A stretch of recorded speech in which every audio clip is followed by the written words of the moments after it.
भगवान शिव और मां पार्वती की प्रेरणादायक कहानी। एक बार भगवान शिव और मां पार्वती हरिद्वार में भ्रमण कर रहे थे।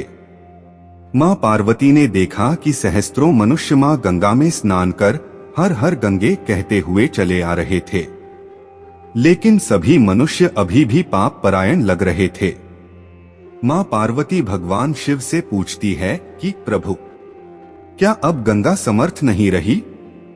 प्रभु ने पूछा, पार्वती तुमने ऐसा सवाल क्यों किया?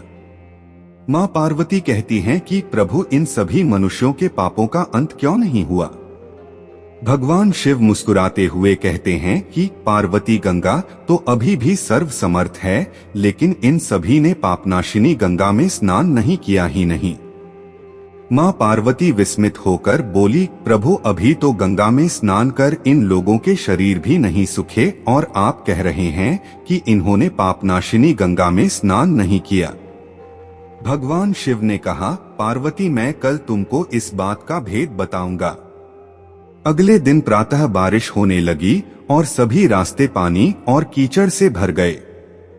भगवान शिव एक वृद्ध का रूप बनाकर एक गड्ढे में ऐसे बैठ गए कि मानो वह इसमें गिर गए हैं और उनसे वृद्धावस्था के कारण निकला भी नहीं जा रहा। उन्होंने मां पार्वती को समझाया दिया कि तुम गंगा स्नान कर आते सभी मनुष्यों को सुनाकर कहना कि मेरा पति इस गड्ढे में गिर गया है।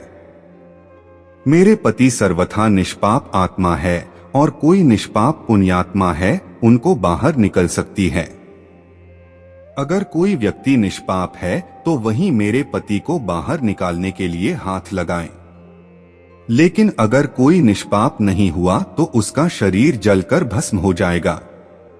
मां पार्वती अब गड्ढे के पास बैठ गई और सभी को सुनाकर कहने लगी।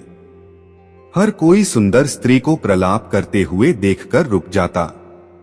एक सुंदर स्त्री को वेदना में देख हर कोई उनकी मदद के लिए तैयार हो जाता।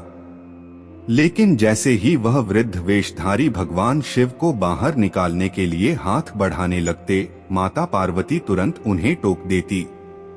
वह कहती, मेरे पति सर्वथा निष्पाप आत्मा है और कोई निष्पाप पुण्यात्मा है उनको बाहर निकल सकती है। अगर तुम निष्पाप हो तो मेरे पति को बाहर निकालने के लिए हाथ बढ़ाना। मैं तुम्हें पहले ही चेतावनी दे देती हूँ कि अगर तुम निष्पाप नहीं हुए तो तुम्हारा शरीर जलकर भस्म हो जाएगा।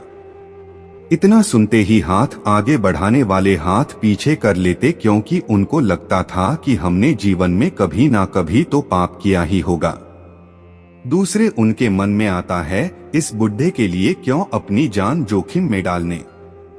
इस तरह सुबह से लेकर संध्या हो गई, हजारों लोग स्नान कर चले गए, लेकिन किसी ने भी वृद्ध को निकालने की हिम्मत नहीं की। शाम के समय एक युवक हाथ में लोटा लिए वहां से गुजरा तो मां पार्वती ने उसको भी अपनी व्यथा सुना दी। जब वह मदद करने के लिए हाथ बढ़ाने लगा तो उससे भी वही बात कही जो अब तक वहां से गुजरे हजारों लोगों को कही थी। अगर तुम सर्वथा निष्पाप हो तो ही मेरे पति को हाथ लगाना, नहीं तो तुम भस्म हो जाओगे।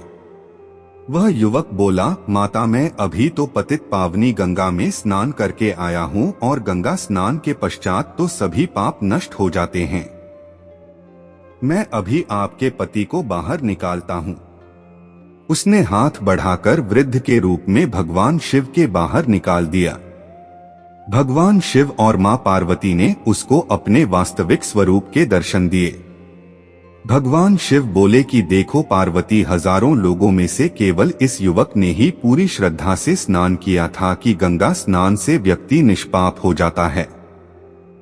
कहने का तात्पर्य यह है कि लोग बिना किसी श्रद्धा और विश्वास के गंगा स्नान करते हैं, इसलिए उनको उसका पूर्ण फल नहीं प्राप्त होता। इसका अर्थ यह कदापि नहीं है कि गंगा स्नान का फल नहीं मिलता, लेकिन गंगा स्नान का वास्तविक फल उसी को मिलता है जो पूर्ण श्रद्धा भावना से स्नान करता है।